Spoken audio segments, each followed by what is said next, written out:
দেখো embedded question খুবই সহজ একটা বিষয়।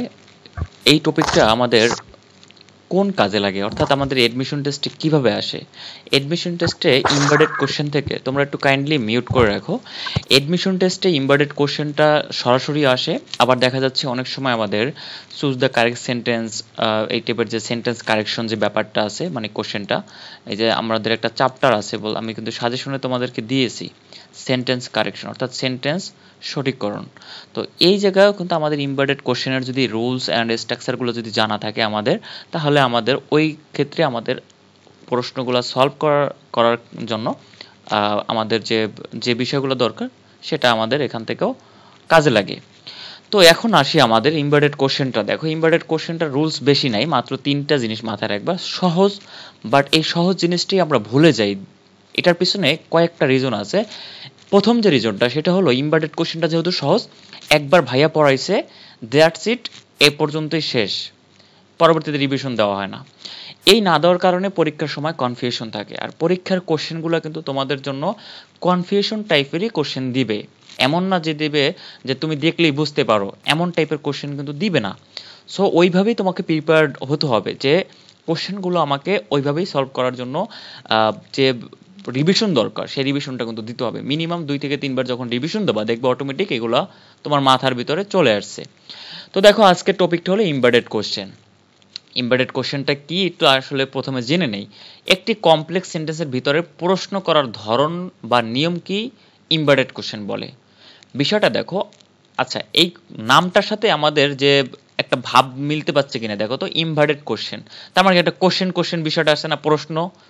হ্যাঁ, এই আমরা জানি কি যে প্রশ্ন যদি করে তাহলে শেষে কি থাকে ভাইয়া বলো তো, প্রশ্নবোধক চিহ্ন থাকে।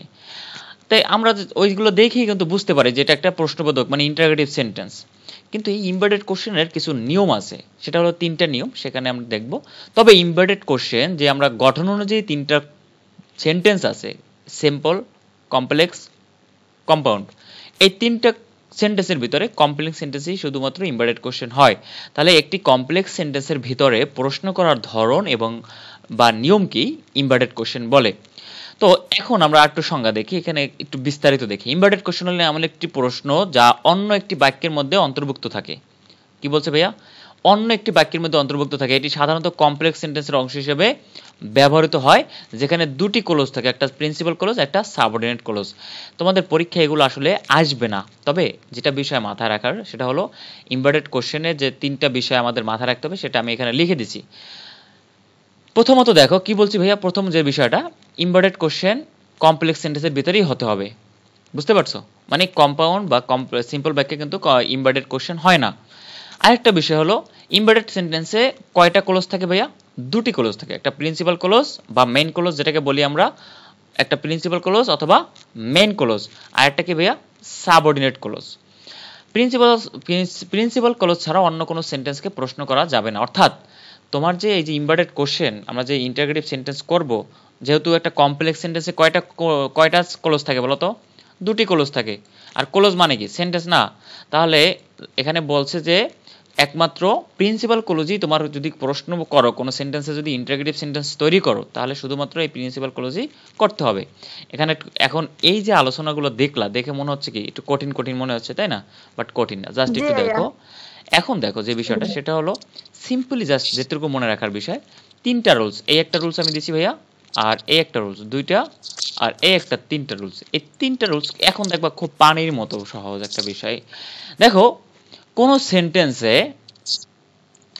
সেন্টেন্সে যদি সিম্পল মনে রাখো, কোনো সেন্টেন্সে যদি তুমি মনে করো যে দুটা ইন্টারোগেটিভ সেন্টেন্স, আমি তোমাকে প্রশ্ন করছি যে ধরো তুমি কি আমাকে বলতে পারবা, এটা একটা প্রশ্ন না। ধরো আমি যে বললাম জাস্ট ক্যান ইউ, একটু ভালো করে বুঝো, ক্যান ইউ টেল মি, এটা কি একটা পরিপূর্ণ প্রশ্ন না? বলো, হ্যাঁ। তুমি কি আমাকে হ্যাঁ বলতে ভাইয়া। পারবা? তাহলে এই যে একটা ইন্টারোগেটিভ সেন্টেন্স, এটা কি সিম্পল বাক্য, কিন্তু এখানে কিন্তু কমপ্লেক্স না, একটা মাত্রই কিন্তু ক্লোজ আছে, মানে একটা মাত্রই মেইন ভার্ব আছে। এখন আমি বললাম, আবার বললাম যে হোয়েন উইল হি কাম, এটাও কি একটা পরিপূর্ণ সেন্টেন্স না? বলো আমাকে, সে কখন আসবে, এটাও কিন্তু পরিপূর্ণ বাক্য। বাট খেয়াল করো বিষয়টা। বাট দুইটা ইন্টারোগেটিভ সেন্টেন্স যখন একত্রে বসবে এইখানে কিন্তু আমাদের ইনভার্টেড কোশ্চেনের ব্যবহার হয়ে যাবে। দেখো এখানে জাস্ট উদাহরণটা দেখো, এই যে ক্যান ইউ টেল মি একটা সেন্টেন্স, হোয়েন উইল হি কাম একটা সেন্টেন্স, দুইটাই কিন্তু পরিপূর্ণ। বাট দুইটা যখন একত্র হয়েছে তাহলে দুইটাই কি আমি প্রশ্নবোধক রাখতে পারবো ভাইয়া? পারবো না। এইটাই হলো বেশি মানে মেন বিষয়। তাহলে যখন একটা সেন্টেন্সের স্ট্রাকচার যখন দেখবা যে প্রথম ক্লোজটা কি করবা ভাইয়া? ইন্টারোগেটিভ সেন্টেন্স হবে। তাহলে ইন্টারোগেটিভ সেন্টেন্সের স্ট্রাকচারটা কি ভাইয়া যদি বলি, প্রথমে কি ভাইয়া? অক্সিলারি ভার্ব, পরে কি? সাবজেক্ট, পরে মেইন ভার্ব। এটি হলো তোমার ইন্টারোগেটিভ সেন্টেন্সের স্ট্রাকচার, তাই নাকি? এই দেখো ক্যান একটা অক্সিলারি ভার্ব না, সাবজেক্ট ইউ কি একটা সাবজেক্ট না, টেল একটা মেইন ভার্ব না। তাহলে ইন্টারোগেটিভ সেন্টেন্সের স্ট্রাকচারটা কি? যে প্রথমে অক্সিলারি ভার্ব, পরবর্তীতে সাবজেক্ট, পরবর্তীতে কি? Main verb. তাহলে এই জায়গায় দেখো তুমি যদি আমি বলি, এইখানে তোমরা দেখতে পাচ্ছ কিনা দেখো, ক্যান ইউ টেল মি, তাহলে প্রথমে কি আছে দেখো তো ভাই, একটু আমি চেক করে দেই। প্রথমে কি আছে ভাইয়া বলো? অক্সিলারি ভার্ব আছে, তারপরে কি আছে? সাবজেক্ট আছে, তারপরে কি আছে? ভার্ব আছে। তাহলে এটা কোন কোন সেন্টেন্সে আছে? ইন্টারোগেটিভ সেন্টেন্সে আছে, তাই না? ইন্টারোগেটিভ সেন্টেন্সের পরে যে ক্লোজটা আসবে সেটা কোন সেন্টেন্সে নিতে হবে ভাইয়া? অ্যাসার্টিভ সেন্টেন্সে। আর অ্যাসার্টিভ সেন্টেন্সের নিয়মটা কি ভাই বলো তো? Subject plus verb plus object. Object বাদ দাও, জাস্ট আমরা মেইন সাবজেক্টের বিষয়টা বলি। সাবজেক্ট আগে, তারপর ভার্ব। আর ইন্টারোগেটিভ সেন্টেন্সের রুলসটা কি? প্রথম অক্সিলারি ভার্ব, পরে সাবজেক্ট, পরে ভার্ব। তাহলে দেখো এখানে হোয়েন সেটা ক্লোজ মার্কার দাও, একটা হোয়েন আছে, ঠিক আছে। এরপরে দেখো তো ভাই কি আছে? প্রথমে উইল, এটা কি অক্সিলারি ভার্ব প্রথমে আছে, তারপর কি আছে? সাবজেক্ট আছে, তারপরে ভার্ব আছে। তাহলে এখানেও কি আছে ভাইয়া? Interrogative sentence. তাহলে দুইটা কি ইন্টারোগেটিভ সেন্টেন্স পাশাপাশি বসাতে পারবো ভাইয়া? পারবো না। তাহলে রাইট অ্যান্সারটা কি ভাইয়া? প্রথমটা আমরা কি করব? ইন্টারোগেটিভ সেন্টেন্সে নেব। দেখো ক্যান ইউ, ওই দেখো can auxiliary verb, you subject, tell verb, পরবর্তীতে কি আছে ভাইয়া? ক্লোজ মার্কার ওহেন, এগুলো থাকবে তোমাদের, সমস্যা নেই তোমাদের। পরবর্তী দেখো ইউ পাচ্ছি, মানে কি? সাবজেক্ট পাচ্ছি প্রথমে, তারপর কি ভাইয়া? উইল কাম, মানে কি? ভার্ব পাচ্ছি। তাহলে প্রথমে সাবজেক্ট যদি থাকে, পরে ভার্ব থাকে, তাহলে এটা কোন সেন্টেন্সে? অ্যাসার্টিভ সেন্টেন্সে। এবং সর্বশেষে কি থাকবে ভাইয়া? প্রশ্নবোধক বাক্য থাকবে। কথা বুঝছো? এগুলো তোমাদের পরীক্ষায় থাকবে, এরকমের পরীক্ষায় দেওয়া থাকবে, তোমরা একটু কারেক্ট করবা। সেটা হলো এই স্ট্রাকচারটা মনে রাখবা যে ইন্টারোগেটিভ সেন্টেন্স প্রথমে, তারপর অ্যাসার্টিভ, তারপরে কি? Question mark. তাহলে এইটা যদি দেখো আমরা ভুল কোথায়? দেখো ডু ইউ নো, এইখানে এই জায়গায় দেখো ডু ইউ নো, দুইটাই কিন্তু কি ভাইয়া বলো তো? ইন্টারোগেটিভ সেন্টেন্স, তাই না? হ্যাঁ, দুইটাই কি ইন্টারোগেটিভ সেন্টেন্স না? ডু কি একটা অক্সিলারি ভার্ব, ইউ কি একটা সাবজেক্ট, নো একটা ভার্ব। তাহলে কি ভাইয়া? Auxiliary verb, subject, verb. এটা কোন স্ট্রাকচার? কোন সেন্টেন্সের বলো? ইন্টারোগেটিভ সেন্টেন্সের, তাই না? এই বুঝতে পারো নাই তোমরা? জি ভাইয়া। অক্সিলারি ভার্ব প্রথম, তারপর সাবজেক্ট, তারপর ভার্ব। এটা কোন সেন্টেন্সের স্ট্রাকচার? অক্সিলারি ইন্টারোগেটিভ সেন্টেন্সের, তাই না? ইন্টারোগেটিভ সেন্টেন্সে দেখো ডু আছে কি? এটা অক্সিলারি ভার্ব না? তারপর ইউ সাবজেক্ট, তারপর কি? No verb. এখন দেখো হোয়ার, এটা ক্লোজ মার্কার থাকবে। আমি বলি তোমাদের হোয়েন, হোয়ার, হাউ, হোয়াট, এই ডব্লিউএস কোশ্চেনগুলো, এগুলো তোমার যে রিলেটিভ প্রোনাউনগুলো যেগুলো বলি আমরা, এগুলো থাকবে প্রত্যেকটা সেন্টেন্সই। তারপর দেখো এখানে বলছে কি ভাই? Does she leave. তাহলে প্রথমে কি আছে ভাইয়া? অক্সিলারি ভার্ব, পরে আবার সাবজেক্ট, পরে ভার্ব। তাহলে দেখো এটা কোন কোন সেন্টেন্সের স্ট্রাকচার বলো তো? এটা এই যে ইন্টারোগেটিভ। আমার মনে হয় কি ভাইয়া? এই একই তো বিষয়। এটাও ইন্টারোগেটিভ সেন্টেন্সের স্ট্রাকচার আছে, এটাও ইন্টারোগেটিভ সেন্টেন্সের স্ট্রাকচার আছে। কিভাবে বুঝতে পারলাম ভাইয়া? ডাজ একটা auxiliary verb, she subject, but তাহলে কি দুইটা ইন্টারোগেটিভ সেন্টেন্স বসবে না? তো রাইট অ্যানসার কোনটা ভাইয়া? হোয়ার, এই যে শি সাবজেক্ট আগে নিয়ে আসতে হবে, তারপর কি? ভার্ব। ক্লিয়ার? ভার্ব। হ্যাঁ। এখন তোমরা যদি প্রশ্ন করো ভাইয়া ডাজ এখানে আসছে, তাহলে এখানে ডাজ গেল কোথায়? এগুলো হবে ভাইয়া প্রশ্ন করলে, আমি উত্তর কিভাবে দেব? সিম্পল বলি, তোমাদের আমি বলছিলাম যে প্রেজেন্ট ইনডেফিনিট টেন্সকে যদি তুমি নেগেটিভ অথবা ইন্টারোগেটিভ করতে চাও, খেয়াল করো কি বলছি ভাইয়া? প্রেজেন্ট ইনডেফিনিট টেন্সকে যদি নেগেটিভ ইন্টারোগেটিভ করতে চাও, তাহলে অক্সিলারি ভার্ব হিসেবে কি আনতে হবে? ডু অথবা ডাজ, ঠিক আছে? আর পাস্ট ইনডেফিনিটকে যদি নেগেটিভ বা ইন্টারোগেটিভ করতে চাও, তাহলে কি আনতে হবে? ডিড। ডিড। তাহলে এখানে এই যে শি লিভস কি ভাইয়া? এটা প্রেজেন্ট টেন্স না?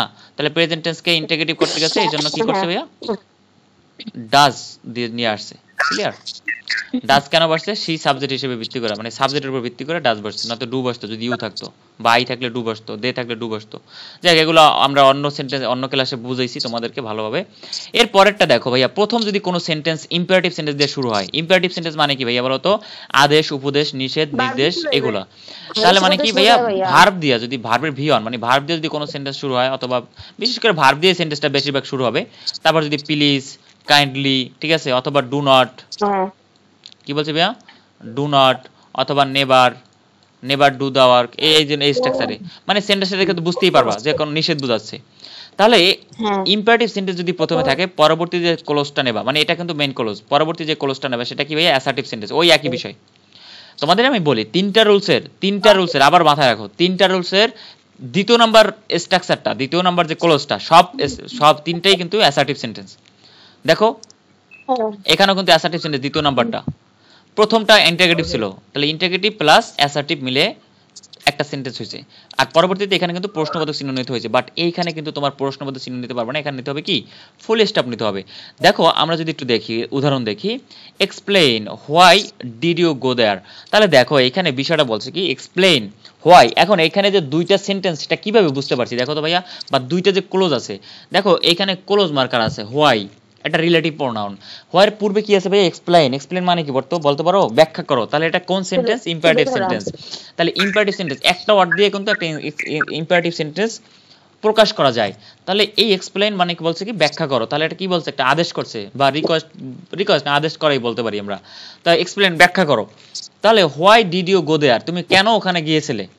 এখন আমাদের ইন্টারগেটিভ সেন্টেন্স দিয়ে যদি কোনো সেন্টেন্স শুরু হয়, এর পরবর্তীতে যদি আবার একটা ক্লোজ আসে, সেই ক্লোজে কিভাবে বসাবো ভাইয়া? কোন সেন্টেন্স স্ট্রাকচারে বসাবো? অ্যাসার্টিভ স্ট্রাকচার, অর্থাৎ সাবজেক্ট প্লাস ভার্ব। তাহলে হোয়াই এখানে হোয়াই থেকে গেল। দেখো এখন ডিড ইউ গো দেয়ার, তাহলে এই যে did you go there, did কি অক্সিলারি ভার্ব, তারপর কি ভাইয়া? সাবজেক্ট হলো ইউ, তারপর কি ভার্ব। এটা কোন স্ট্রাকচার আছে ভাইয়া? ইন্টারগেটিভ সেন্টেন্সের। তাহলে ইন্টারগেটিভ সেন্টেন্স আমি বসাতে পারবো এখানে? না, এখানে বসাতে হবে কি? Assertive structure. তাহলে অ্যাসার্টিভ স্ট্রাকচারের স্ট্রাকচার কি? Subject plus verb. তাহলে দেখো সাবজেক্টটা কি ভাইয়া? ইউ এখানে। এখন এই যে ডিড গো, এখন ডিড কেন নেছে বুঝতেই পারছো, পাস্ট টেন্সের কারণেই তো ডিড নেছে, তাই না? তাহলে গোর পাস্ট ফর্ম কি? ওয়েন্ট। তারপর কি? দেয়ার। ওয়েন্ট, হ্যাঁ গো। একই বিষয় দেখো, tell me what is he doing. Simply দেখো, tell me what is he doing. তাহলে দেখো টেল মি এটা কি বলছে? আমাকে বলো। তাহলে এটা কি বলছে? এটাও কিন্তু আদেশ করছে বা অনুরোধ করছে। এটা কি? তাহলে ইম্পারেটিভ সেন্টেন্স দিয়ে শুরু হয়েছে। পরবর্তীতে দেখো কি আছে ভাইয়া? রিলেটিভ প্রোনাউন আছে, কি? হট রিলেটিভ প্রোনাউন আছে। তাহলে এই যে হটের পরে দেখো কি বলছে? Is he doing. তাহলে এই যে ইজ হি ডুইং, প্রথমত এখানে কি আমাদের এই সেন্টেন্সে কি প্রশ্নবোধক চিহ্ন নিতে পারবো? পারবো না। এবার দেখো ইজ আগে নেছে, পরে সাবজেক্ট নেছে, আমরা জানি কি? তাহলে সাবজেক্টের আগে যদি অক্সিলারি ভার্ব চলে আসে, তাহলে ওটা কোন সেন্টেন্সে যায় ভাইয়া? ইন্টারগেটিভ সেন্টেন্সে। তাহলে কি করব ভাইয়া? সাবজেক্টটা আগে বসাই দেবো, পরবর্তীতে যা আছে বসাই দেবো সুন্দর করে, হি ইজ ডুইং। তাহলে কি বলে? এটা অ্যাসার্টিভ সেন্টেন্স হয়ে গেছে। ক্লিয়ার?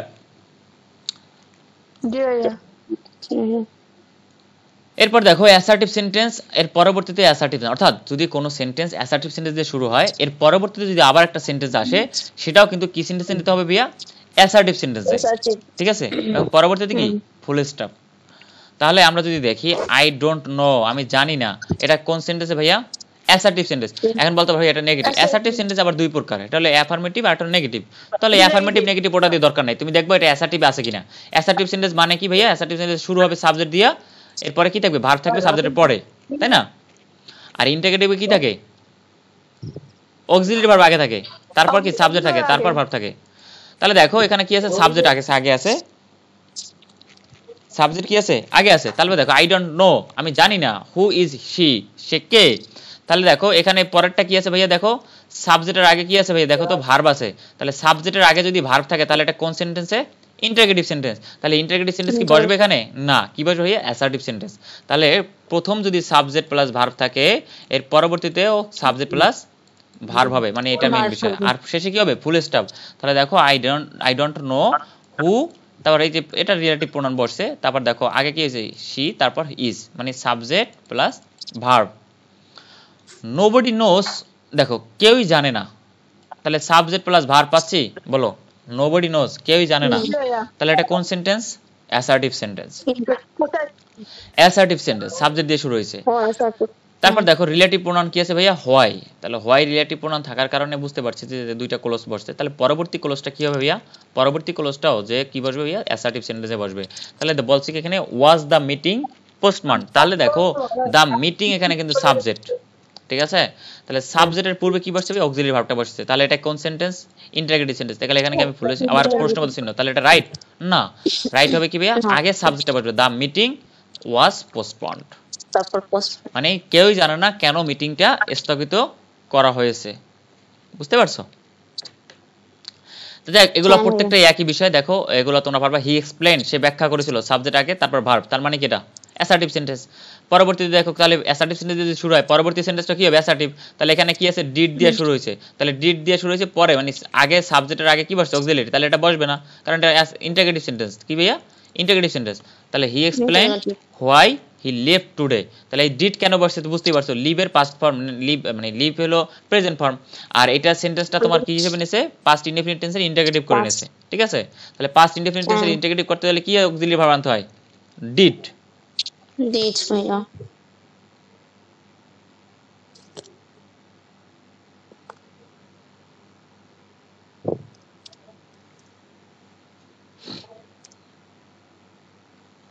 আচ্ছা তাহলে মেইন যে রুলস তিনটা বললাম আমি, তোমরা কি বুঝতে পারছো মেইন রুলস তিনটা?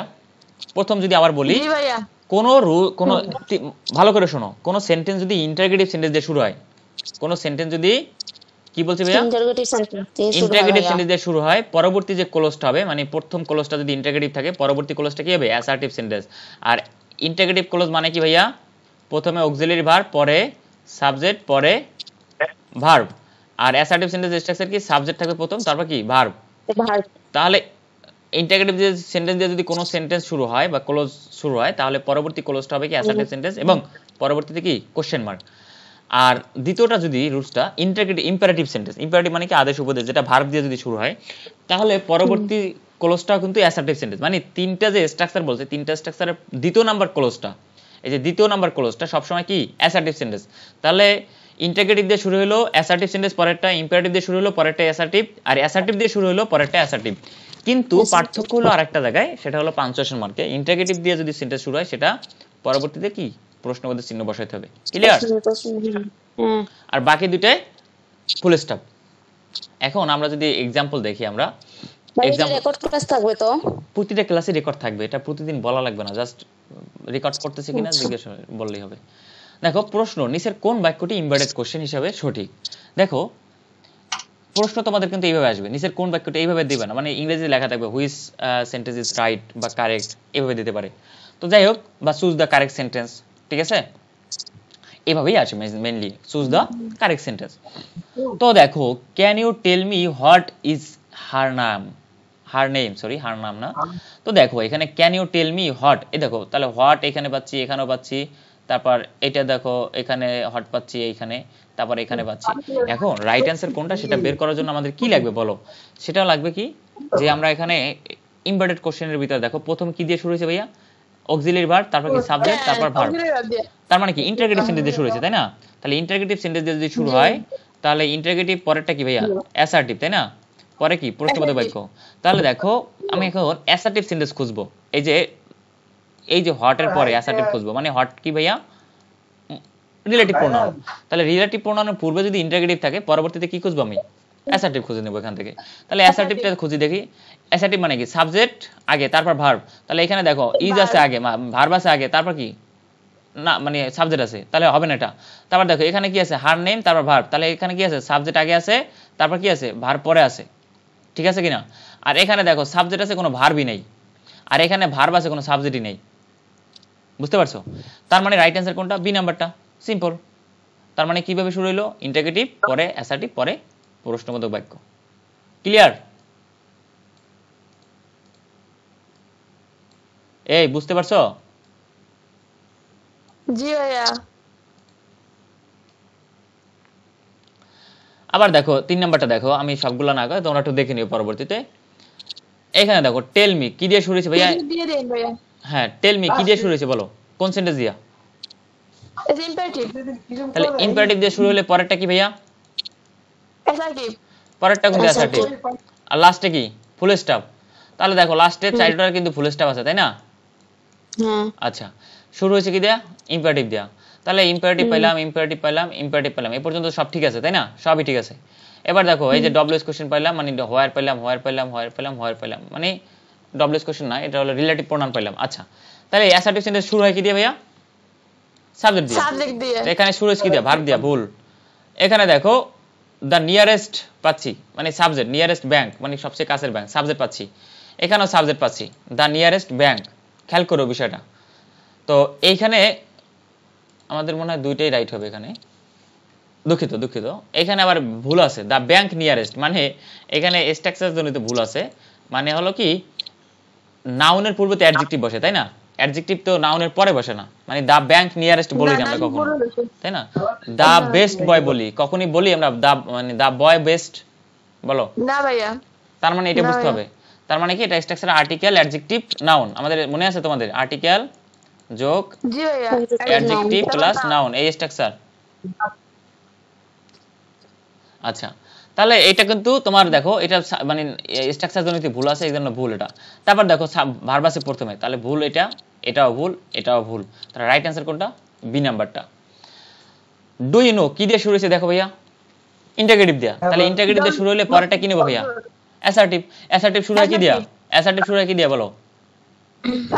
সাবজেক্ট দিয়া। তাহলে এখানে সাবজেক্ট কি দেখো? হার প্রবলেম পাচ্ছি, হার প্রবলেম, এই পরে কি আছে? ভার্ব আছে। কিন্তু এখানে দেখো প্রবলেম দিয়ে শুরু আছে, তারপর আবার ইজ আছে, তারপর আবার হার আছে, স্ট্রাকচার জন্যই তো ভুল আছে সিম্পলি তাই না? প্রবলেম ইজ হার কখনই হয়? হার কি কখনো সেন্টেন্সে খালি বসে বলো? বসে না। না ভাইয়া। হারের পর কি বসে? হার সবসময় মানে পসেসিভ অ্যাডজেক্টিভ এগুলো সবসময় কি বসে? নাউন নিয়ে বসে। তারপর দেখো হোয়াট হার প্রবলেম, এখানে শুধুমাত্র সাবজেক্ট আছে, ভার্ব নেই। তাহলে ক্লোজ কি ভার্ব ছাড়া মানে হতে পারে বলো? বলো তো ভাইয়া। না না এক্স্যাক্টলি। তারপরে একবারে সহজ ভাই, এগুলো তোমরা যদি প্র্যাকটিস করো তোমরা এমনিতেই দেখতে পারবে, এগুলো খুবই সহজ, খুবই সহজ। আমরা যদি দেখি I asked him what is his favourite বুক, তাহলে আই আস্কড হিম এটা কোন সেন্টেন্স আছে ভাই বলো? অ্যাসার্টিভ সেন্টেন্সে। তাহলে পরেরটা কি? অ্যাসার্টিভ। তাহলে হোয়াটের পরে এখানে ভার্ব দিয়ে শুরু হয়েছে, তাহলে হবে এটা? না, ভার্ব দিয়ে শুরু হবে না। হিজ ফেভারিট বুক ড্যাশ, তাহলে রাইট অ্যান্সার কোনটা? হিজ ফেভারিট বুক ইজ, তাহলে এই সাবজেক্ট হলো হিজ ফেভারিট বুক, পরে ইজ। এখানে দেখো ভুল কোনটা? দেখো ফেভারিট বুক ইজ হিজ, আবার হিজ লেখছে পরে, আবার দেখো ইজ সাবজেক্ট আগে দিয়েছে, মানে সাবজেক্টের আগে ইজ দিয়েছে, হবে কি? হবে না। তাহলে আশা করি ইনভার্টেড কোশ্চেন নিয়ে তোমাদের কোনো প্রশ্ন নাই, আশা করি ওই তিনটা জিনিস মাথায় রাখবা, এগুলো শুধু মাথায় রাখলেই হবে। ক্লিয়ার? জি ভাইয়া। জি ভাইয়া। এবার আসি আমরা অ্যাফার্মেটিভ আর নেগেটিভ এগ্রিমেন্ট নিয়ে। অ্যাফার্মেটিভ আর নেগেটিভ এগ্রিমেন্ট খুবই একটা গুরুত্বপূর্ণ চ্যাপ্টার, সেটা আমরা যদি দেখি সমজাতীয়, খেয়াল করে অ্যাফার্মেটিভ আর নেগেটিভ এগ্রিমেন্ট মানেটা কি? সমজাতীয় দুটি বাক্য, কি বলছি ভাইয়া? সমজাতীয় দুটি বাক্যে একই ভার্বের পুনরাবৃত্তি মানে ডাবল ইউজ এড়ানোর জন্য অ্যাফার্মেটিভ এবং নেগেটিভ বাক্যে বিশেষ কিছু কনজাংশনের ব্যবহার করায়, এগুলো কি বলা হয়? Affirmative and negative agreement. অর্থাৎ আমি বললাম যে, ধরো সাপোজ বললাম যে মানসুরা সেখানে যায়নি, আবার একই বিষয় বললাম যে পুষ্পিতাও সেখানে যায়নি, তাহলে দেখো এখানে ভার্ব কি দুইটা একই ভার্ব দুইবার ব্যবহার হচ্ছে না বলো? হ্যাঁ এই যে যায়নি, হ্যাঁ ভাইয়া। মানে মানসুরাও যায়নি তুমিও যাওনি, তাহলে এই দুইটা ভার্বের পুনরাবৃত্তি এড়ানোর জন্যই মূলত অ্যাফার্মেটিভ আর নেগেটিভ এগ্রিমেন্ট ব্যবহৃত হয়। তো একজন দেখো এখানে মানে এই বিষয়টা আরো একটু ক্লিয়ার আছে, এখানে একজন ব্যক্তি কোনো একটি কাজ করলো এবং অনুরূপ কাজটি আবার অন্য একজন করলো, এক্ষেত্রে অনুরূপ কাজটি করার জন্য মানে প্রকাশ করার জন্য বা পুনরাবৃত্তি দূর করার জন্য সেন্টেন্সের দ্বিতীয় অংশে সো টু অলসো ব্যবহারের জন্য যে ওয়ার্ডারটি বা মেনটেন করা হয় তাকে অ্যাফার্মেটিভ নেগেটিভ মানে অ্যাফার্মেটিভ এগ্রিমেন্ট বলে। আর নেগেটিভ এগ্রিমেন্ট আবার ভিন্ন, একই বিষয়, সেটা নেগেটিভ এগ্রিমেন্ট আমরা আসতেছি। তার মানে কি ভাইয়া? একই ব্যক্তি কোনো একটি কাজ করছে, সেই কাজটা আরেকজন ব্যক্তি অনুরূপ কাজটি করছে, তো অনুরূপ কাজটি যখন করছে তার মানে কি এটা হাবোধক না? আমি বললাম তুমি কাজটা করছো, আমিও কাজটি করছি, তুমি কাজটি করো নাই, আমিও কাজটি করি নাই, তাহলে এটা কি নেগেটিভ, আর তুমি কাজটি করছো আমিও করছি, এটা কি হাবোধক? মানে কি অ্যাফার্মেটিভ। তার মানে যদি একজন ব্যক্তি করছে সেই অনুরূপ কাজটি আমি করছি, তাহলে এই জায়গায় যে ভার্বের পুনরাবৃত্তি হচ্ছে সেই ভার্বটার পুনরাবৃত্তি দূর করার জন্য সেন্টেন্সে সো টুক অলসো এই তিনটার ভিতরে যে কোনো একটা কনজাংশন ব্যবহার করে সেন্টেন্সটা পরিপূর্ণ করা হয়। এই যে অর্ডারগুলো আছে বা নিয়মগুলো আছে এইগুলোই আসলে অ্যাফার্মেটিভ এগ্রিমেন্ট। যদি আমরা স্ট্রাকচার দেখি, খেয়াল করো স্ট্রাকচারে কি আছে ভাই? দেখো যদি বি ভার্ব অথবা হ্যাভ ভার্ব অথবা ডু ভার্ব অথবা মোডাল অক্সিলারি ভার্ব থাকে, খেয়াল করো কি বলছি, আবারও বলতেছি, যদি প্রথম বাক্যে, এই বুঝো, কথা বুঝো ভালো করে, ভালো হ্যাঁ করে মাথা বুঝতেছি রাখো, ভাইয়া। এইগুলাই অ্যাফার্মেটিভ আর নেগেটিভ এগ্রিমেন্ট কিন্তু মেইনলি তোমার কোন সেন্টেন্স হয়, কম্পাউন্ড সেন্টেন্স হয়, ঠিক আছে, কম্পাউন্ডে, হ্যাঁ ভাইয়া। মানে এন্ড যুক্ত থাকবে সব সময়, মাথা রাখবা। তো দেখো এখানে যে বিষয়টা, যদি প্রথম বাক্যে কি বলছি, প্রথম বাক্যে বি ভার্ব মানে কয়টা বলো তো, am is are was were been যে কোনো একটা, আমি তার হ্যাভ ভার্ব হ্যাজ অথবা হ্যাড অথবা হ্যাঁ হ্যাভ হ্যাঁ যে কোনো একটা, do verb do does did হ্যাঁ অথবা মোডাল ভার্ব হ্যাঁ ক্যান কুড মে মাইট যে কোনো একটা যদি ক্যান থাকে, করছেন করছেন তাহলে হ্যাঁ। B verb have verb do verb modal verb যদি থাকে, তাহলে স্ট্রাকচারটা হবে এইটা। তাহলে স্ট্রাকচার কিন্তু দুইটা, প্রথম বাক্য যেটা আছে সেটা বসে যাবে, খেয়াল করো। তাহলে প্রথম বাক্য কি, I am happy, I am happy, এখানে যে কমা দিছি না ভাইয়া, কমা এক্সেপশনাল, কমা থাকতেও পারে নাও থাকতে পারে, কমা নিয়ে অত প্যারা নেওয়ার কিছু নেই। তারপর দেখো কি আছে ভাইয়া, অ্যান্ড আছে, এই যে অ্যান্ড বসাইলাম আমি। এখন দেখো পরবর্তীতে যে এই যে দেখো আই অ্যাম হ্যাপি, মানে এটা যদি বলি আমি, এটা মানেটা হলো তুমিও সুখী, আমি হ্যাপি, মানে আমিও সুখী এবং তুমিও সুখী, তাহলে দুইটা বিষয় বোঝাচ্ছে, তাই না? তো হ্যাঁ ভাইয়া। এইখানে জাস্ট বোঝানোর জন্য, তাহলে পরবর্তীতে কি করছে ভাইয়া, পরবর্তীতে কি করছে, এই যে সাবজেক্টটা দেখো, সাবজেক্ট মানে পরবর্তী স্ট্রাকচার কি বসবে, প্রথমে সাবজেক্ট, এই যে সাবজেক্ট বসছে, তারপর কি অক্সিলারি ভার্ব, এই অক্সিলারি ভার্বটা কোনটা অনুযায়ী বসবে, অক্সিলারি ভার্বটা বলো তো, এই যে প্রথম সাবজেক্ট মানে প্রথম সেন্টেন্স অনুযায়ী, তাহলে প্রথম সেন্টেন্স অনুযায়ী দেখো ভার্ব আছে কোনটা, অ্যাম, তাহলে এটা কোন ভার্বের সাথে, মানে বি ভার্বের অন্তর্ভুক্ত না ভাইয়া বলো, তাহলে বি ভার্বের অন্তর্ভুক্ত হলে আইর সাথে অ্যাম বসে, ইউর সাথে কি বসবে, অ্যাম বসবে ভাইয়া, ইউর সাথে কি বসবে, না। আর বসবে, তাই না? হুম হুম। এর পরবর্তীতে কি ভাইয়া, টু বা অলসো যে কোনো একটা, টু বা অলসো, তুমি এখান থেকে অলসো দিতে পারো, টু দিতে পারো, ক্লিয়ার? এখন এই সেন্টেন্সটাই আবার তুমি মনে করো আরেকটা বাক্যে লিখতে পারো, এই যে প্রথম বাক্য plus and so auxiliary subject, অর্থাৎ তুমি যদি এই টু বা টু অলসো বাদ দিতে চাও, মানে দিবা না এটা, তাহলে কি করবে, আই এম হ্যাপি অ্যান্ড, এই পর্যন্ত তো সব ঠিক, তাই না? এখানে দেখো আই এম হ্যাপি অ্যান্ড, এখানে আছে কি I am happy and, but পরবর্তীতে তুমি যদি সো নিয়ে আসো, সো নিয়ে আসলাম পরবর্তীতে, তাহলে কি করতে হবে, সো নিয়ে আসলে অক্সিলারি ভার্বটা বসাইতে হবে, বাট সাবজেক্টটা কি করতে হচ্ছে, সাবজেক্টটা শেষে বসাচ্ছি। এখন এই যে অক্সিলারি ভার্বটা বসছে, এই অক্সিলারি ভার্বটা কিন্তু এই সাবজেক্টকে পরের সাবজেক্ট অনুযায়ী বসছে, ক্লিয়ার? তোমাদের আগে একটা এক্সাম্পল দিই, মনে হইতে পারে ভাইয়া কিভাবে মনে একটু মাথার উপর দিয়ে যাইতেছে নাকি এরকম মনে হচ্ছে, দেখো পরীক্ষা কিন্তু তোমাদের কোন সম্পূর্ণই দেওয়া থাকতে পারবে, মানে ম্যাক্সিমাম জিনিসই দেওয়া থাকবে। দেখো হি ক্যান সুইম ওয়েল, আচ্ছা বলো তো এই সেন্টেন্সটায় কি আছে ভাইয়া, মোডাল অক্সিলারি ভার্ব আছে, দেখো তো, he can swim well, modal auxiliary verb আছে, না ভাইয়া। এই যে ক্যান, এটা কি মোডাল অক্সিলারি ভার্ব না, এই হ্যাঁ আছে ভাইয়া, আমি অন্যদিকে ছিলাম। মোডাল ভার্ব, তাহলে ক্যান পাচ্ছি, তাহলে আমাদের স্ট্রাকচার অনুযায়ী দেখো অ্যান্ড সো, তাহলে অ্যান্ড সো পর্যন্ত কিন্তু সেন্টেন্স আমার দেয়া আছে, খেয়াল করো অ্যান্ড সো পর্যন্ত সেন্টেন্সে দেয়া আছে, তাহলে কোন স্ট্রাকচারে যাবে, দেখো অ্যান্ড সো পর্যন্ত, দেখো প্রথম বাক্য, এই দেখো অ্যান্ড সো পর্যন্ত দেওয়া আছে, তাহলে পরবর্তী কি বসবে, অক্সিলারি ভার্বটা বসবে, তারপর সাবজেক্ট। এখন দেখো এই যে এই দেখো সাবজেক্টটা কিন্তু দেওয়া আছে, তার মানে কি শুধুমাত্র অক্সিলারি ভার্বটা নেবো। এখন অক্সিলারি ভার্ব কোনটা নেবো, বলছে কি অক্সিলারি ভার্ব সবসময় প্রথম বাক্যে অনুযায়ী নিতে হবে, প্রথম বাক্যে যদি অক্সিলারি ভার্ব থাকে সেই অক্সিলারি ভার্বটাই নিতে হবে। তাহলে অক্সিলারি ভার্ব কি আছে এখানে, ক্যান আছে, তাহলে রাইট আনসার কোনটা, ক্যান। ক্যান। তাহলে বুঝতে তো পারতেছো তাই না? এখন আমি পৃষ্ঠাই খুঁজে গেলাম।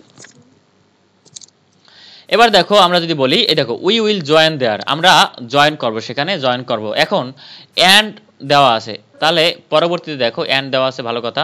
এখন আমরা এটা দুই স্ট্রাকচারে লিখতে পারি। প্রথমত যদি আমরা সাবজেক্টটা প্রথমে নিয়ে আসি, ধরো সাবজেক্টটা আমরা নিয়ে আসলাম দে, এরপরে কি করতে হবে, অক্সিলারি ভার্ব নিতে হবে। অক্সিলারি ভার্ব কাকে নেব, এই যে প্রথম বাক্য অনুযায়ী অক্সিলারি ভার্বটা নিতে হবে।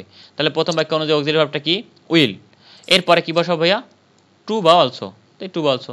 এখন তুমি যদি চাও যে ভাইয়া আমি সাবজেক্টটা পরে দেবো, তাহলে সাবজেক্টটা পরে দিলে তোমার স্ট্রাকচার কি হবে ভাইয়া, এই যে দ্বিতীয় স্ট্রাকচারটা, তাহলে এন্ডের পরে সো অক্সিলারি ভার্ব সাবজেক্ট, তাহলে সোটা আগে আনছি, তারপর কি অক্সিলারি ভার্ব কি, এই যে উইল, এই যে উইল নিয়ে আসলাম, পরে কি সাবজেক্ট, ক্লিয়ার? তাহলে বলছে কি বাক্যে যদি তোমার be verb, have verb, do verb, modal verb, auxiliary verb থাকে, তাহলে কি হবে প্রথম বাক্যে, মানে প্রথম বাক্য plus and subject auxiliary verb, two বা টু একই বিষয়, একই। এই যে দ্বিতীয় মেইন ভার্ব যদি থাকে, খেয়াল করো মেইন ভার্ব থাকলে পূর্ববর্তী ক্লোজের টেন্স এবং পার্সন অনুযায়ী ডু ডাজ ডিড হবে। মানে এইটা শুধুমাত্র ওই যে প্রেজেন্ট ইনডেফিনিট টেন্স এবং পাস্ট ইনডেফিনিট টেন্স। আচ্ছা বললাম না প্রেজেন্ট ইনডেফিনিট টেন্সে কি কোনো অক্সিলিয়ারি ভার্ব আছে বলো তো? না ভাইয়া। না নাই। ভাইয়া। যেমন না। আমরা যদি বলি প্রেজেন্ট কন্টিনিউয়াস টেন্সে তাহলে অক্সিলিয়ারি ভার্ব কি ইজ অথবা এম অথবা আর, তাই না? প্লাস ভার্বের সাথে আইএনজি, তাহলে এই অক্সিলিয়ারি ভার্বগুলো পাচ্ছি। কিন্তু প্রেজেন্ট ইনডেফিনিট টেন্সে কি শুধুমাত্র ভি1 আর পাস্ট ইনডেফিনিটে ভি2। তাহলে যদি কোনো সেন্টেন্সে মেইন ভার্ব হিসেবে প্রেজেন্ট ইনডেফিনিট থাকে মানে ভি1 থাকে আর ভি2 থাকে, তাহলে ভি1 থাকলে কি নেবা ভাইয়া? Do does. আর যদি ভি2 থাকে তাহলে কি নেবা? ডিড নেবা। কথা ক্লিয়ার? হ্যাঁ ভাইয়া। এখন দেখো স্ট্রাকচারটা কি ওই আগের স্ট্রাকচারই, একই বিষয়। সেটা কি? প্রথম বাক্য প্রথম বাক্য। ক্লিয়ার? তাহলে প্রথম বাক্য আমরা এখানে একটু মিস্টেক আছে, এখানে অ্যান্ড বসানো হয় নাই। তোমরা একটু সুন্দর করে অ্যান্ডটা বসাই নি, আমি একটু কারেক্ট করে দেবো। এই যে মাঝে কিন্তু অ্যান্ড আছে। এরপরে দেখো সো অক্সিলিয়ারি ভার্ব, এই অক্সিলিয়ারি ভার্ব কোনগুলো ভাইয়া? Do does did. টেন্স অনুযায়ী কিভাবে বসবে ভাইয়া? মেইন ভার্বের পূর্বে, মানে দেখো মেইন ভার্ব থাকলে পূর্ববর্তী ক্লোজের টেন্স অনুযায়ী পার্সন অনুযায়ী ডু ডাস ডিড বসবে, আনতে হবে। মেইন ভার্ব থাকলে পূর্ববর্তী ক্লোজের, তাহলে এইখানে দেখো আছে কি ভাইয়া? I walk in the morning regularly. তাহলে এখন দেখো তো এখানে কি ভাইয়া অক্সিলিয়ারি ভার্ব আছে কোনো? আই ওয়াক, এটা কোন টেন্স আছে দেখো তো সেন্টেন্সটা? Subject plus V one, present indefinite টেন্সে। তাহলে পরবর্তীতে এন্ডের পরবর্তীতে আমি যদি সাবজেক্ট আগে নিই, দেখো সাবজেক্ট আগে নিলাম স্ট্রাকচার, এই দেখো সাবজেক্ট নিলাম, পরবর্তী কি? Do does did. এখন কোনটা বসবে বলো? ডিড হলো পাস্ট ইনডেফিনিট টেন্সে, তাহলে ডু আর ডাজের ভিতরে একটা, তাহলে সির সাথে কি বসে? ডাজ না ডু? ডাজ বসে। এরপরে কি আছে ভাইয়া? টু বা অলসো, সিম্পল টু বা অলসো। তাহলে এইটা আবার আরেকভাবে লিখতে পারি, I walk in the morning regularly and. এখন এই আবার প্রথম অনুযায়ী লিখতে পারো যে সো, এরপরে আমি সো নিলাম, তারপর কি? ডু ডাজ ডিড, যে কোনো একটা আমি ডাজ নিলাম। কেন ডাজ নিলাম? এই যে পরবর্তীতে সাবজেক্টটা বসছে, এই সাবজেক্ট সি অনুযায়ী এখানে ডাজ বসছে। ক্লিয়ার?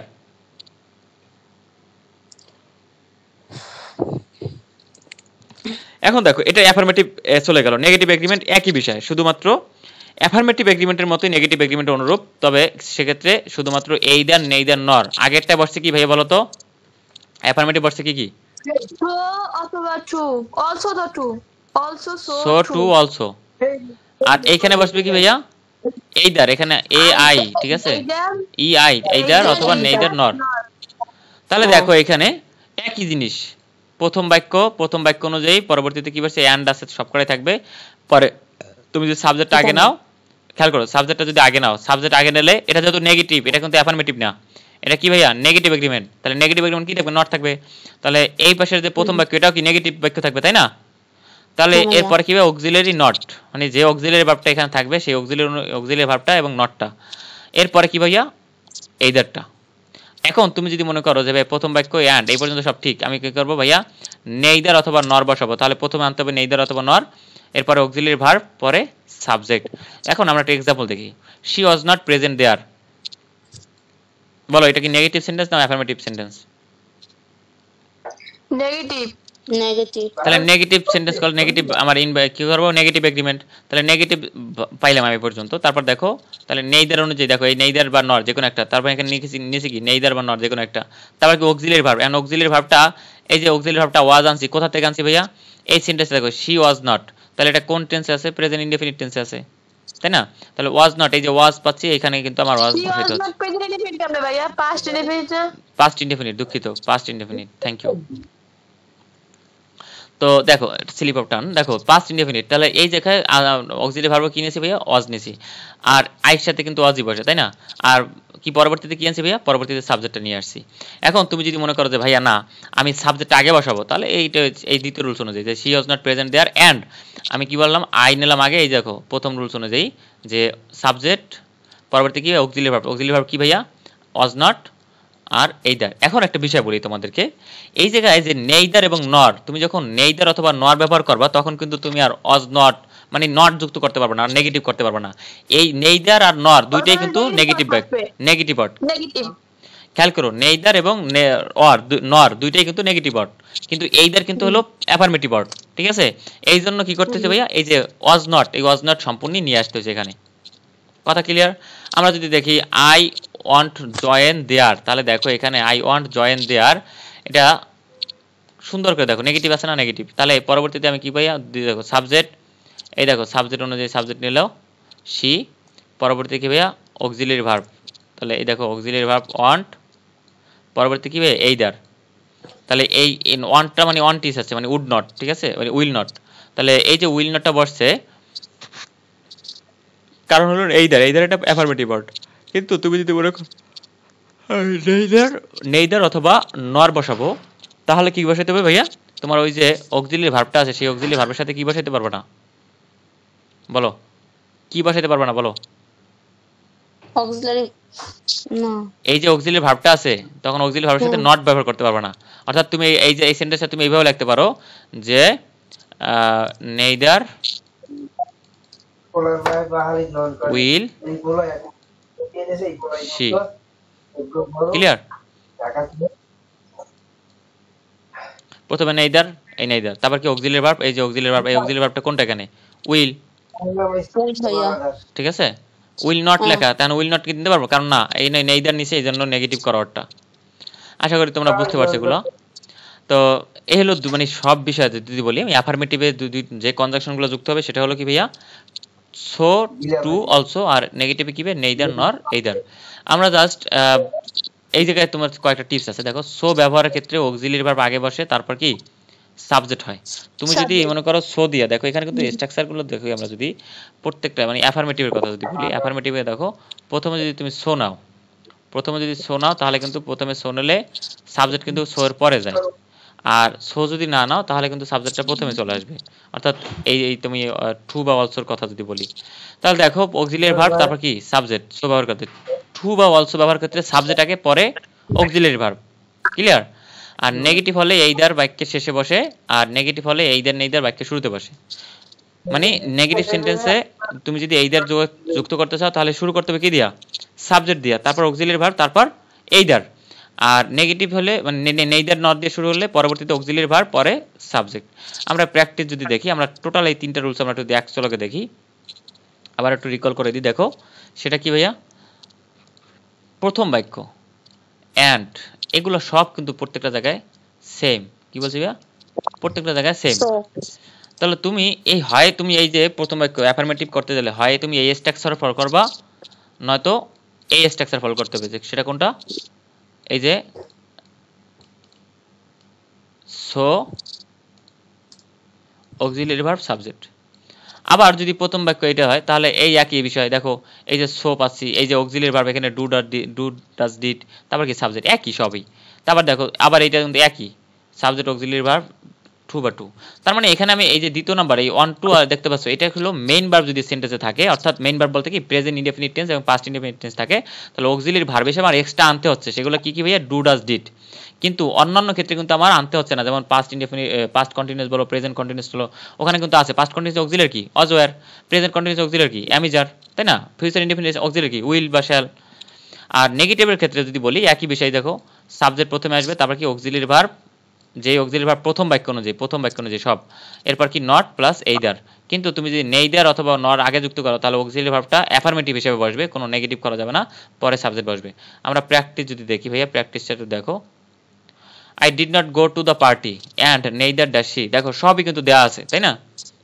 ম্যাক্সিমামই দেওয়া আছে। এখন তুমি যদি এটা না বোঝো তাহলে আমার কিচ্ছু করার নেই। দেখো তাহলে অ্যান্ড নেইদার, তাহলে অ্যান্ডের পরে নেইদার দিয়ে যেহেতু শুরু হয়েছে, দেখো কোন স্ট্রাকচারে দেয়, দেখো এই দেখো অ্যান্ড নেইদার অথবা নট, তাহলে পরে কি বসবে? অক্সিলারি ভার্ব বসবে। অক্সিলারি ভার্বটা কাকে ফলো করবে? এই যে প্রথম বাক্য অনুযায়ী, প্রথম বাক্যের টেন্স এবং নাম্বার অনুযায়ী। দেখো I did not go to the party and neither dash she. তাহলে এখন বলো তো ভাই এটা কোন টেন্সে আছে ভাইয়া? পাস্ট ইনডেফিনিট টেন্সে আছে, তাই না? ডিড নট আছে তো, দেখো পাস্ট ইনডেফিনিট টেন্সে আছে, তাহলে পাস্ট ইনডেফিনিট টেন্সের স্ট্রাকচার অনুযায়ী আমাদের এখানে অক্সিলারি ভার্ব কোনটা আসবে? ডিড। এখন আমি ডিড নট কি নিতে পারবো? নিতে পারবো না, কারণ হলো নেইদার দিয়ে আছে, এখানে নেগেটিভ করাই আছে। পরে দেখো আমরা they have finish their homework, তাহলে এটা দেখো দে হ্যাভ ফিনিশ, এখানে অক্সিলারি ভার্ব কিন্তু উপস্থিতি অলরেডি আছে, তাহলে আমার ডু ডাজ আনতে হচ্ছে না। তারপরে দেখো অ্যান্ড সো, তাহলে অ্যান্ড সো এর পরে কি বসবে ভাইয়া? এই যে দেখো অ্যান্ড সো, এই দেখো অ্যান্ড সো এর পরে অক্সিলারি ভার্ব প্লাস সাবজেক্ট। এখন দেখো অক্সিলারি ভার্ব এটা কোনটা নেব? ডু নেব না আর নেব না ডিড নেব? এগুলোর উপর ভিত্তি করে না, নিতে হবে তোমার প্রথম বাক্য অনুযায়ী অক্সিলারি ভার্ব। তাহলে প্রথম বাক্য অনুযায়ী অক্সিলারি ভার্ব কি আছে? হ্যাভ। তাহলে হ্যাভ উইশ, এখন খেয়াল করতে হবে যে পরবর্তীতে সাবজেক্ট বসবে, সাবজেক্টের সাথেও হ্যাভ বসে কিনা? অবশ্যই বসে। যদি এখানে হি থাকতো তাহলে কিন্তু হ্যাভ হয়ে যেত কি? হ্যাজ হয়ে যেত। হ্যাভটা কি? এই হ্যাভটা হ্যাজ হয়ে যেত। কিন্তু এখানে উইয়ের সাথে কি বসে? হ্যাভ বসে। তাহলে আশা করি তোমরা ক্লিয়ার, বুঝতে পারছো তাই না? না বুঝতে পারো নাই? জি ভাইয়া বলতে ভাইয়া পিডিএফ টা দিয়ে দেন আজকে নোট করে নিব মনে হ্যাঁ, আজকে পিডিএফটা দিয়ে নোট দেবো। পুরো করতে পারি নাই দেখো, I am going to the market dash, I am going to the market and so. দেখো, অনেক সম্পূর্ণ কিন্তু তোমাদের দেয়া আছে, এখন তুমি কোনটা বসাবে? And so. এখন পরীক্ষার সময় কিন্তু এইভাবেই আসবে ভাইয়া, আপনার কিছু নাই পুষ্পিতা, এগুলো খুব সহজ। অ্যান্ড সো, এখন তুমি দেখো সো এর রুলসটা দাও তুমি। সো কোন জায়গায় বসে? এই দেখো, আমি কিন্তু শর্টকাট বলে দিচ্ছি যে সো টু অলসো, এটা কোথায় বসে? অ্যাফার্মেটিভে। তাহলে অ্যাফার্মেটিভে সো সো সো দিয়ে শুরু হয়েছে, দেখো কি আছে ভাইয়া? তাহলে সো দিয়ে যেহেতু শুরু হয়েছে, দেখতে হবে ওইটা কি অক্সিলিয়ারি ভার্ব হিসাবে, মানে সো এর পর অক্সিলিয়ারি ভার্ব তারপর সাবজেক্ট। এখন দেখো কই গেল, এটা কি অক্সিলিয়ারি ভার্ব আছে কোনটা বলো? এই পূর্বের সেন্টেন্সে অক্সিলিয়ারি ভার্ব কোনটা? হ্যাভ। তাহলে সো এর পর কি বসবে? হ্যাভ বসবে অক্সিলিয়ারি ভার্ব, তারপর কি সাবজেক্ট আছে। She does not like coffee and neither dash I, তাহলে এটা কি? দেখো নেইদার।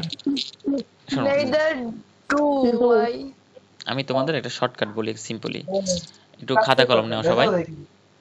নিশ্চয় ভাইয়া এই যে এন্ড আছে না, এন্ডের পূর্বে কিন্তু কি থাকবে ভাইয়া? প্রথম বাক্য, প্রথম বাক্য। ঠিক আছে?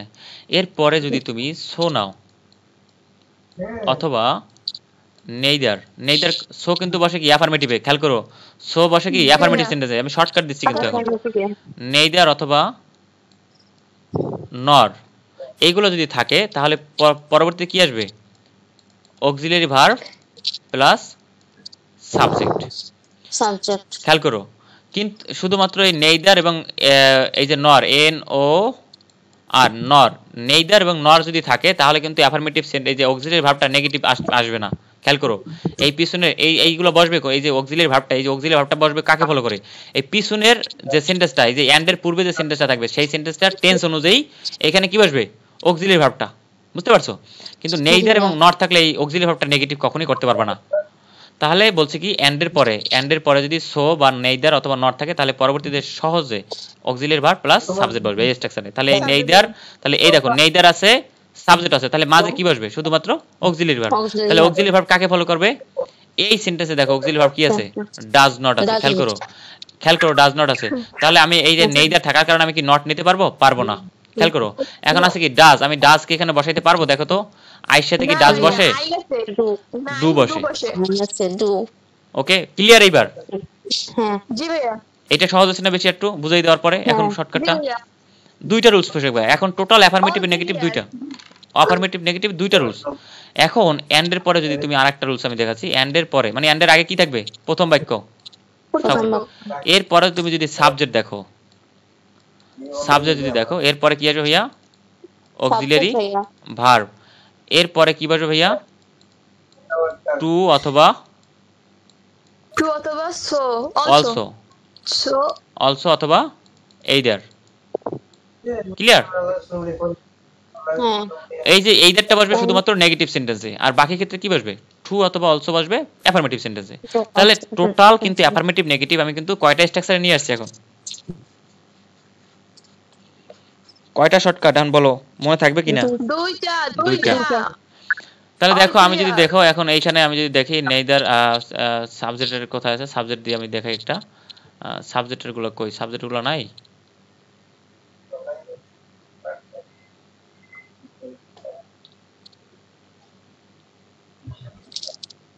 এইখানে দেখো সাবজেক্টের গুলো আছে, এই যে এখান থেকে আমি তোমাদেরকে আবার দেখাই একটু।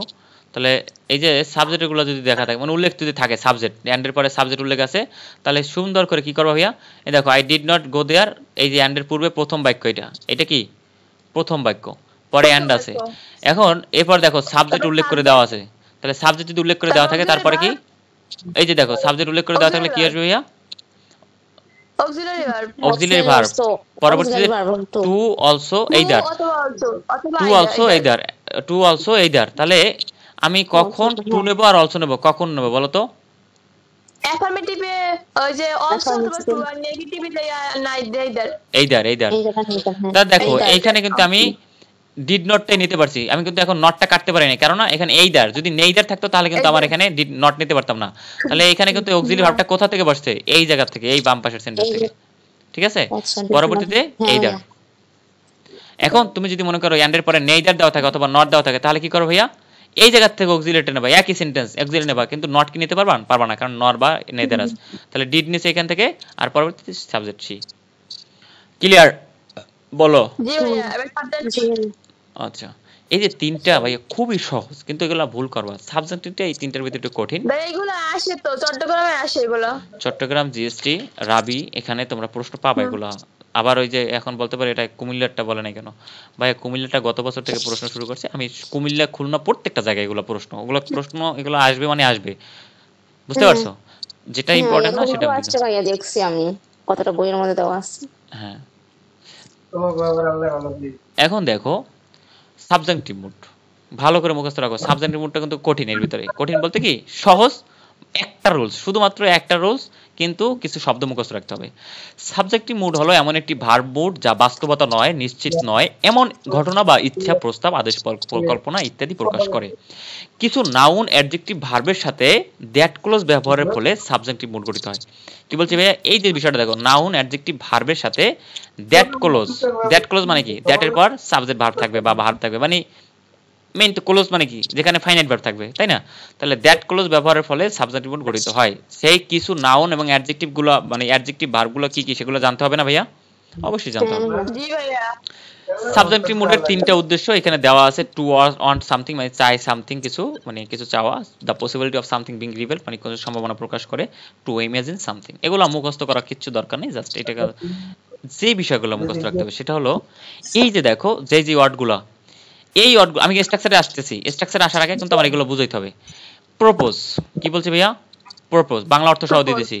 কমান্ড, সাজেস্ট, অ্যাডভাইস, ইনসিস্ট, অর্থগুলো যখন দেখবা এগুলোর ভিতরে সাজেস্ট সব থেকে বেশি আসে, তারপর হলো ইনসিস্ট একটু কম, তবে সাজেস্টটা সব থেকে বেশি আসে এখানে। তো দেখো এগুলো অর্থ কিন্তু আমি সুন্দর করে দিয়ে দিয়েছি। এগুলো ভার্ব, রিকোয়ার, আস্ক, এই যে আস্ক এটাও কিন্তু খুবই ইম্পর্টেন্ট। ডিমান্ড, আর্টস, এটা কি ভাইয়া? Arts, request, prefer, stipulate, doubt, regret, wish. এই যে ভার্ব কটা বললাম ভাইয়া, এই ভার্ব কটা কি করবা ভাইয়া বলো তো? একা মুখস্থ। পানিতে গেলে সুন্দর করে তোমরা একটু খাতায় লিখে টেবিলের সামনে রাখবা যে এগুলা কি ভার্ব ভাইয়া? সাবজেক্টিভ ভার্ব, সাবজেক্টিভ মুডের জন্য সাবজেক্টিভ ভার্ব। এই ভার্বগুলো খেয়াল করো। এবং এই যে অ্যাডজেক্টিভ গুলো দেখবা কি, এই অ্যাডজেক্টিভ গুলো ম্যাক্সিমামই তুমি এখানে পাইছো, মানে ভার্বের অ্যাডজেক্টিভ ফর্ম, বুঝতে পারছো? এই ভার্বেরই আবার অ্যাডজেক্টিভ ফর্ম ম্যাক্সিমামই। দেখো ইম্পর্টেন্ট, ইম্পারেটিভ, ইম্পারেটিভ মানে হলো বাধ্যতামূলক, বুঝতে পারছো? আর্জেন্ট, এই দেখো আর্টস, আর্টস থেকে কি ভাইয়া? আর্জেন্ট। তারপর কি? নেসেসারি, ম্যান্ডেটরি, এসেনশিয়াল, প্রপোজড, এই যে প্রপোজ পাচ্ছি কিন্তু আমরা এখানে কিন্তু প্রপোজ দেখে আসছি। এই যে দেখো প্রপোজ, প্রপোজ থেকে প্রপোজড অ্যাডজেক্টিভ হিসেবে বলছে। সাজেস্টেড থেকে, সাজেস্ট থেকে সাজেস্টেড। প্রিফার, আমরা দেখো প্রিফার কিন্তু দেখে আসছি, এই দেখো প্রিফার। সাজেস্টও দেখে আসছি, এই জায়গায় সাজেস্ট কিন্তু বলে আসছি, এই যে সাজেস্ট। তার মানে বলছে এগুলো ম্যাক্সিমামই দেখবা একটার সাথে একটা রিলেটেড। অব্লিগেটরি মানে বাধ্যতামূলক, এই যে দেখো মানে ইম্পারেটিভ বাধ্যতামূলক, নেসেসারি প্রয়োজনীয় বাধ্যতামূলক, ম্যান্ডেটরি বাধ্যতামূলক, এগুলো মানে এই যে অব্লিগেটরি বাধ্যতামূলক, এগুলো সব একত্রে শর্টকাটও লিখতে পারো। রিকমেন্ডেড পড়া মানে সুপরিষ্কৃত, ঠিক আছে? রিকোয়েস্টেড, রিকোয়েস্ট থেকে, রিকোয়েস্ট আমরা কিন্তু পাচ্ছি এখানে, রিকোয়েস্ট, ঠিক আছে? হলো এগুলো কি ভাইয়া? এই অ্যাডজেক্টিভ কটা, এগুলোকে বলা হয় ইমপ্রেশনও বলা হয়, আবার অ্যাডজেক্টিভও বলা হয়। যাই হোক, তারপর দেখো সাবজেক্টিভ মুডে ব্যবহৃত নাউন সমূহ। নাউনগুলো কি ভাইয়া? প্রপোজ থেকে প্রপোজাল, আমরা কি প্রপোজ দেখে আসছি না? এই যে দেখো প্রপোজ ভার্ব, আবার অ্যাডজেক্টিভও কিন্তু প্রপোজড পাচ্ছি, এই দেখো অ্যাডজেক্টিভও প্রপোজড পাচ্ছি, প্রস্তাবিত। মানে এগুলো এক একটার সাথে, ইনসিস্ট থেকে, ইনসিস্ট কিন্তু আমরা ভার্ব হিসেবে পাচ্ছি, মানে সাবজেক্টিভ ভার্ব ইনসিস্ট মানে জোর দেওয়া, ঠিক আছে? মানে জোর করা। ডিমান্ড, এটা কিন্তু ভার্ব হিসেবে পাচ্ছি, নাউন হিসেবে পাচ্ছি। প্রিফারেন্স, প্রিফার অধিকতর পছন্দ হওয়া, ঠিক আছে? এই যে অধিকতর, প্রিফেবর অধিকতর পছন্দনীয়, এটা noun form, adjective form, verb form, দুইটাই তিনটেই আছে কিন্তু। রিকোয়েস্ট, রিকমেন্ডেশন, রিকমেন্ড পাইছি। সাজেশন, সাজেস্ট থেকে সাজেস্টেড, সাজেশন। রিকোয়ারমেন্ট, রিকোয়ার থেকে রিকোয়ারমেন্ট। অ্যাডভাইস, এস থাকলে ভার্ব, সি থাকলে নাউন। স্টিপুলেশন মানে শর্ত, স্টিপুলেট শর্ত আরোপ করা, এটা হলো নাউন। আর স্টিপুলেট ভার্ব। নেসেসিটি প্রয়োজনীয়তা, নেসেসারি প্রয়োজনীয়তা। আবার এখানে নেসেসারি কি ভাইয়া? দেখো তো নেসেসারি হলো অ্যাডজেক্টিভে প্রয়োজনীয়। তারপর দেখো অব্লিগেশন, দেখো অব্লিগেশন বাধ্যতামূলক, অব্লিগেটরি বাধ্যতামূলক, আর অব্লিগেশন নাউন ফর্মে আছে বাধ্যবাধকতা। তার মানে দেখবা প্রত্যেকটাই কিন্তু এক একটা নাউনের মানে এক একটা ওয়ার্ডের সাথে এক একটা রিলেটেড, তাই না? এগুলো মুখস্থ করতে খুব কঠিন লাগবে না তোমাদের। তো এইগুলা এখন রুলসটা কি ভাইয়া দেখো, রুলসটা কি? রুলসটা হলো ভাইয়া, আমি তোমাদেরকে রুলসটা এখানে লিখে দিই। এই যে উল্লেখিত ওয়ার্ডগুলো আছে না ভাইয়া, এই যে উল্লেখিত ওয়ার্ডগুলো পাচ্ছি আমরা, এই ওয়ার্ডগুলো যখন দ্যাট ক্লোজের আগে, অর্থাৎ এই ওয়ার্ডগুলো ধরো আমি এখানে লিখলাম ওয়ার্ডস প্লাস দ্যাট ক্লোজের যদি আগে এই ওয়ার্ডগুলো থাকে, পরবর্তীতে কি বলবে ভাইয়া? পরবর্তী রুলস দেখো, সাবজেক্ট যেটাই থাকুক, ভার্ব সবসময় কি হবে ভাইয়া? ভার্বের ভিয়ন। খেয়াল করো, উদাহরণ যদি দেখি, দে সাজেস্টেড দ্যাট হি গো, তাহলে এখানে একটু খেয়াল করো ভাইয়া, এই যে দ্যাট ক্লোজ কি, এইটা হলো দ্যাট ক্লোজ, এর পূর্বে কি আছে ভাইয়া? সাজেস্টেড। তাহলে আমরা ভার্ব হিসেবে পাচ্ছি না সাজেস্টেড, বলো? তাহলে আমরা কি দেখে আসছি না? দেখো উপরে দেখে আসছি কিনা দেখো, এই যে সাজেস্ট, তাহলে ভার্ব হিসেবে কি পাচ্ছি? সাজেস্টেড, পাস্ট টেন্সে করা। এখন এখানে বসা উচিত ছিল কি? হির পরে কি বসা ছিল? গোস, তাই না? সাবজেক্ট অনুযায়ী। কিন্তু গোস আমি কি এস বাই এস নিতে পারবো? দেখো কোন সাবজেক্ট যে সাবজেক্টই হোক এস বাই এস নিতে পারবো না, মানে তার মানে কি বসছে ভাইয়া? অলওয়েজ এই যে দ্যাট ক্লোজে কি বসবে ভাইয়া? ভিয়ন বসবে। কি বসবে ভাইয়া? ভিয়ন। পাস্ট টেন্স হলো ভিয়ন, খেয়াল করো, পাস্ট টেন্স হলো মানে ভি2 ব্যবহার করা যাবে না। She demanded that I leave, তাহলে দেখো দ্যাট ক্লোজের আগে কি আছে ভাইয়া? দেখো ডিমান্ড থেকে ডিমান্ডেড ভি2 আছে না ভাইয়া? দেখো তাহলে এখানে কি হচ্ছিল? আই লিভ থেকে লেফট, তাহলে এখানে কি আমি লেফট নিতে পারবো? পারবো না, কারণ দেখো এই যে ডিমান্ড ভার্ব আছে, এই ভার্ব মানে ওয়ার্ডগুলো কিন্তু মনে রাখতে হবে ভাইয়া। তাহলে দেখো এখানে কি আছে? পরবর্তীতে আই সাবজেক্ট আছে, পরবর্তীতে কি করতে হবে? ভি1 নিতে হবে। তার মানে কি ভি2 করা যাবে না, মনে থাকবে? মোডাল ভার্ব ব্যবহার করা যাবে না, তার মানে কি সবসময় ভি1। কখনই তুমি কি মোডাল ভার্ব ব্যবহার করতে পারবে না। বি ভার্ব মানে বি ভার্ব অ্যামিজার কোনোটাই তুমি কি করতে পারবে না? ব্যবহার করতে পারবে না। ইভেন আরেকটা বিষয় হলো, তুমি does not, do not, did not ব্যবহার করতে পারবে না, শুধুমাত্র নট প্লাস ভি1 ব্যবহার করতে হবে। মানে ডু, ডাজ, ডিড এগুলো কেউ কোনোটাই ব্যবহার করতে পারবে না, এগুলো কি অক্সিলিয়ারি ভার্বের মধ্যেই তো পড়ে, তাই না? এগুলো কি ব্যবহার করা যাবে না, শুধুমাত্র নট প্লাস ভি1 যদি নেগেটিভ থাকে। দেখো they demanded that he not go, দেখো নট গো, এখন দেখে মনে হবে কি এটা ভুল মনে হইতে পারে, তাই না? কিন্তু এটাই কিন্তু right.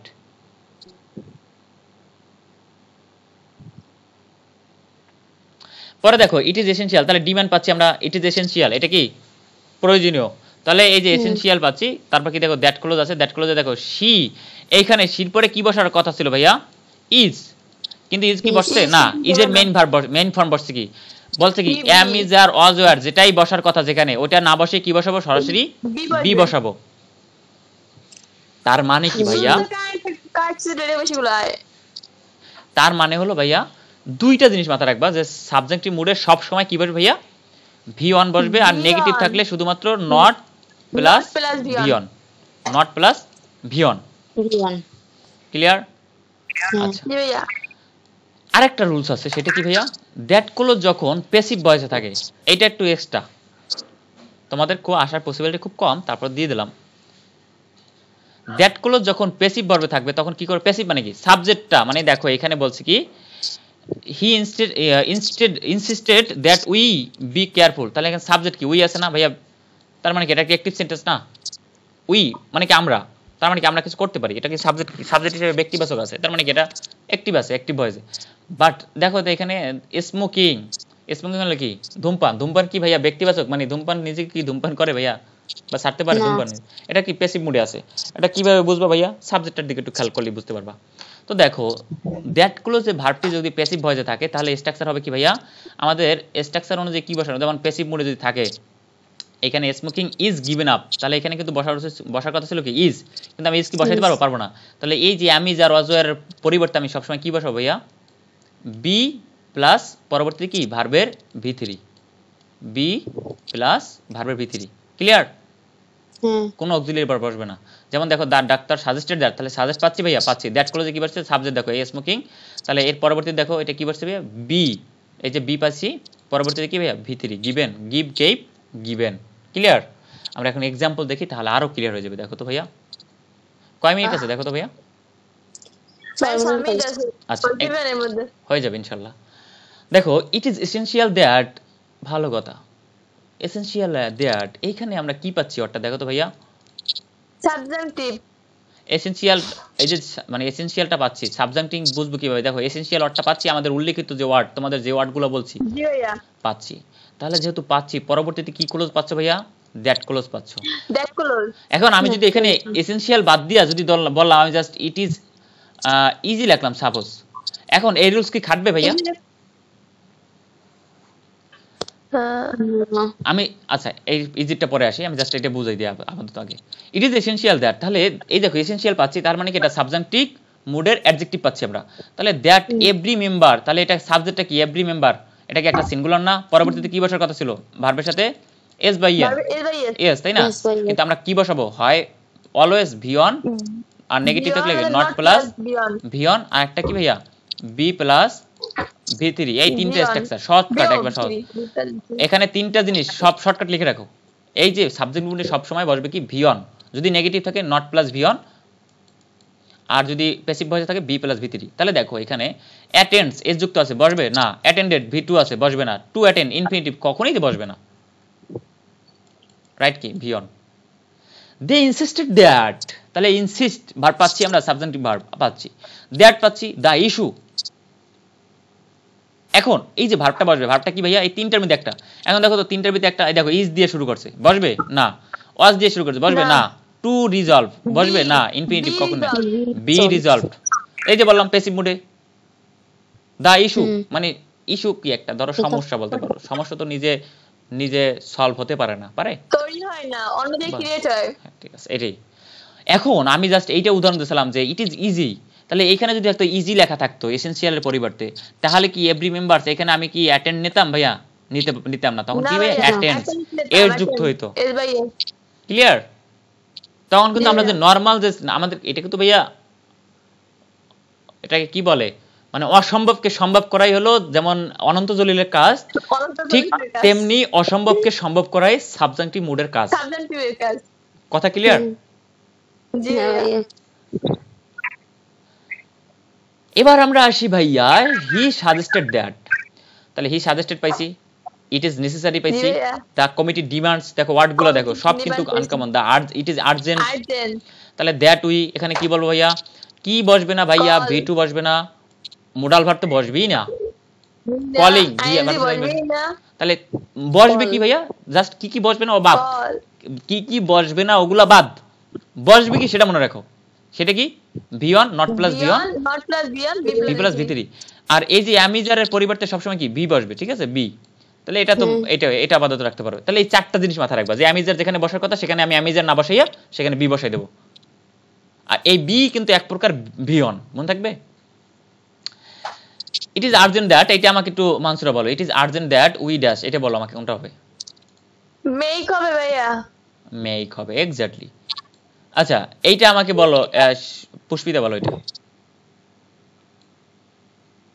The teacher requested that রোজ এই জায়গায় বসবে কি ভাইয়া এই যে চারটা অপশনের ভিতর বাদ দেওয়ার চিন্তা করো বাদ দাও টু লার্ন এটা কি ইনফিনিটিভ বসবে না ভাইয়া লার্ন সেটা মনে হয় v2 আসবে বসবে না এস যুক্ত বসবে না এস বাই এস বসবে না না না তাহলে আর কি উদাহরণ দেওয়া দরকার হবে এগুলো সব পারবা প্রিফারড রিকোয়েস্টেড প্র্যাকটিস করা লাগবে ভাইয়া ঠিক আছে তোমাদের কাজ হলো প্র্যাকটিস করা এখন ভাই এটা কোশ্চেন ছিল বলো বলো ভাই আমার ভাই কোন ইয়ারে পড়ে আমার ইউনিভার্সিটির জি ভাইয়া আমার সেশনের ও ব্যাচমেট আমার কেন আমার কথা হঠাৎ মনে পড়লো কেন না আমি তার পোস্ট দেখি এজন্য জিজ্ঞেস করছি আমি মাথা রাখছি দেখলাম আচ্ছা তার মানে তোমরা বুঝতে পারছো ক্লিয়ারলি তোমরা যারা যদি কারো কিছু ডাউট ক্লিয়ার থাকে তোমরা আবার রেকর্ড ক্লাসটা দেখবা এত সহজলি ভাই এত কিছু বুঝাইছি আমি মনে হয় না এটা তোমাদের আমি জাস্ট একটা রুলসের ভিতরে মানে দেখো সাবজেক্টিভ মুডটা টোটাল আমি এই যে ওয়ার্ডগুলো মুখস্থ রাখবা আর পরবর্তী দ্যাট ক্লোজে শুধুমাত্র এইগুলো বসাই দেবা আর অ্যাফার্মেটিভ নেগেটিভ তো আমি দুইটা মানে রুলসে নিয়ে আসছি জাস্ট দুইটা রুলসে ঠিক আছে সেই রুলস দুটো কি তোমরা তো জানোই দেখাই দিলাম আর ইনভার্টেড কোশ্চেন ইনভার্টেড কোশ্চেনে কিন্তু তিনটা রুলসে তাহলে এর পর আর কি বসাবো কি বলবো ভাইয়া পিডিএফ দিয়ে দিন ভাইয়া এখনই পিডিএফ দিয়ে দিচ্ছি তো আজকে এই পর্যন্তই তোমরা ভালো থাকো সুস্থ থাকো আসসালামু আলাইকুম আর আজকে এক্সাম হবে না ও ওকে আচ্ছা ভাইয়া শান্তি